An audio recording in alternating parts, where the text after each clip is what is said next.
let's talk about one of our most common plants that are day neutral. And basically what its flowering mechanism is that it's juvenile, meaning that it initiates a certain number of nodes and then it just starts flowering and will continue to flower. Probably the classic is impatiens, both Wallerana, the normal garden impatiens, New Guineas, impatiens. The juvenile phase is about 5 to 7 nodes in New Guineas. If you grew them from seed, they have about 7 to 9, somewhere sometimes 11 nodes.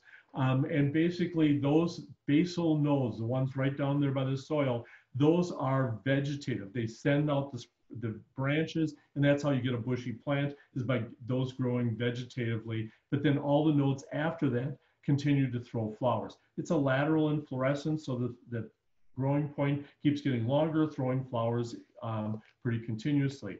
If we take a look at a different system, and this is a light accumulator, probably the best example of a day neutral plant that's a light accumulator is of course geraniums. Zonals, ivies, interspecific. Anyone that's still growing seed geraniums knows that seed geraniums are specifically require a certain amount of high intensity light to flower. If you don't give the light, they just don't flower. And that's the same thing with the zonal geraniums. They're vegetatively propagated, so they tend to have flowers with them, but the more light, the more flowers that you end up with.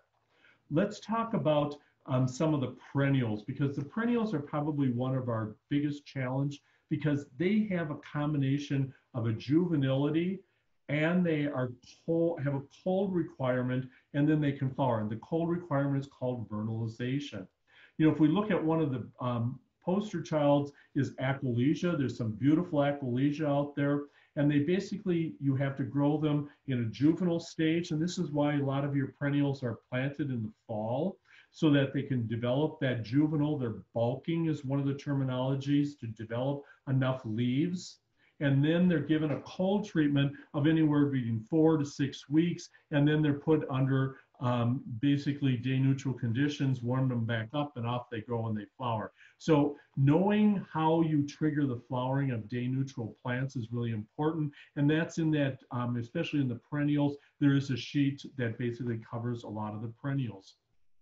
So day neutral, bottom line, is there's something else other than photoperiod that causes it. Because one of the things you can do when you're confused about how do I get my plants to flower is, remember, you can take the plant out of its native country, but you can't take the country out of the plant. So if this is a plant that basically evolved in the tropics, where the photoperiod is 12 hours, guess what? They're not photoperiodic. Or if they're where it's always very cold, they probably have a vernalization requirement.